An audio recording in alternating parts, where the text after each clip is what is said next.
Olá, eu sou Rubix. Eu vou resolver o exercício 36 do livro 1 da frente 2, capítulo 3, da página 212.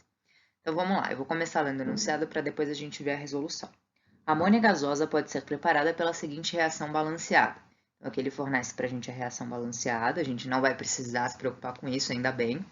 E aí ele continua, né? Se 112 gramas de óxido de cálcio, que é esse reagente aqui, e 224 gramas de cloreto de amônio, que é esse daqui, forem misturados, então a quantidade máxima em gramas de amônia produzida será aproximadamente. E aqui ele já dá as massas molares para a gente, tá? Gente, seguinte, um comentário, né? Sempre que o exercício ele fornece para a gente as quantidades dos reagentes que estão sendo utilizados, a gente precisa desconfiar que vai ter alguém que está em excesso, tá? A menos que o exercício fale para a gente que essas quantidades elas reagem completamente entre si. Se ele não falar isso, é porque provavelmente alguém está em excesso, tá? Então é o seguinte, como é que a gente resolve um exercício onde tem um reagente que provavelmente está em excesso, né? Bom, o primeiro passo vai ser descobrir quem é que está em excesso, tá? Como que a gente faz isso? Bom, aqui eu peguei a resolução do P+, para facilitar para a gente. Aqui, só um comentário, né? Ele coloca aqui a massa molar 53, mas, gente, se o exercício deu 53,5, a gente sempre usa 53,5 na hora de fazer os cálculos. Tanto que aqui, ó, ele coloca o 53,5, tudo bem? Aqui foi só uma aproximação que provavelmente foi feita, mas a gente sempre vai usar a massa molar que o enunciado fornece pra gente, tudo bem? Bom, vamos lá. Primeiro de tudo, né, o que eu preciso fazer? Eu preciso colocar qual é, né, a proporção estequiométrica entre as substâncias que ele está citando. Então, ele cita para a gente o óxido de cálcio, ele cita o cloreto de amônio e ele cita a amônia, né? Então, a gente vai trabalhar só com essas três substâncias químicas, tá? Duas delas reagentes e uma delas é o produto. Então, aqui ele coloca a proporção estequiométrica em mol, que é tirada aqui do balanceamento. Então, 1 mol de óxido de cálcio está para 2 mol de cloreto de amônio, que produz 2 mols de amônia, tudo bem? Só que é o seguinte, como o exercício forneceu para a gente a quantidade em massa, vale a pena a gente descobrir qual é a proporção em massa entre essas substâncias, né? E quando eu quero fazer uma transformação de mol para massa, a gente sempre multiplica pela massa molar, tá? Ou você pode fazer no cantinho uma regra de 3, né, para poder transformar para massa, não tem problema, tá? Então, ó, 1 mol de óxido de cálcio, eu multiplico pela massa molar do óxido de cálcio, que dá 56 gramas, né? 2 mols de cloreto de amônio, eu vou multiplicar pela massa molar do cloreto de amônio, que é o 53,5, que ele já colocou aqui. Então, fica 2 vezes 53,5, tá? E, com relação à amônia, né, a gente tem 2 mols de amônia, então eu multiplico pela massa molar da amônia, que é 17 gramas por mol. Beleza. Bom, aí a questão é, o que é esse 112 e um tracinho aqui x, né? Gente, é o seguinte, quando a gente tem esse tipo de exercício, a gente vai ter que fazer uma suposição. Você vai escolher uma dessas massas para trabalhar, tá? Para fazer essa suposição. No caso do exercício, a gente acabou pegando 112 gramas. Depois eu vou fazer o comentário como é que seria a gente utilizando 224, tá? Então, eu vou pensar da seguinte forma, né? A gente tem a seguinte relação. 56 gramas de óxido de cálcio reagem completamente, lembra dessa palavra, né? Ou seja, se eu falo completamente é porque não tem excesso, tá? Reage completamente com 2 vezes 53,5 gramas de cloreto de amônio. Quando eu coloco esse 112 aqui, né, eu estou dizendo o seguinte, então 112 gramas de óxido de cálcio, né, tá, ó, lembra sempre, né, quando eu tenho massa de um determinado reagente, eu tenho que colocar embaixo desse mesmo reagente, né, eu não poderia colocar o 112 aqui, tá?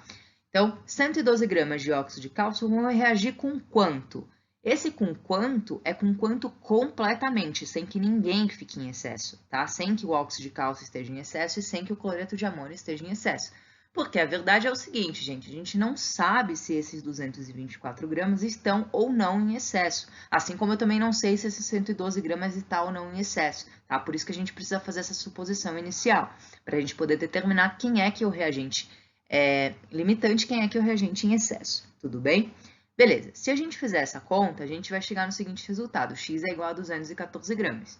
O que isso significa para a gente? Significa que 112 gramas de óxido de cálcio reage completamente com 214 gramas de cloreto de amônio.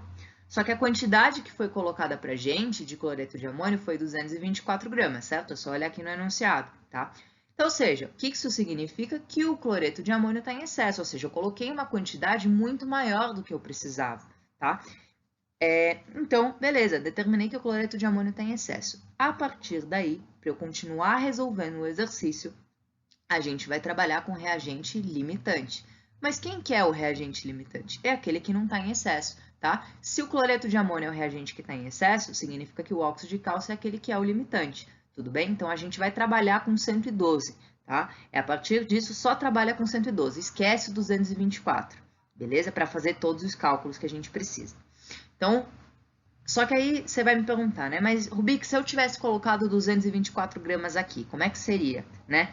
Gente, se vocês tivessem colocado 224 gramas aqui, vocês iam colocar a sua incógnita aqui embaixo do óxido de cálcio, né? O valor que vocês iam obter para o óxido de cálcio ia ser um valor maior do que 112, tá? Então, isso significa que 224 gramas de cloreto de amônio precisa de mais de 112 gramas de óxido de cálcio.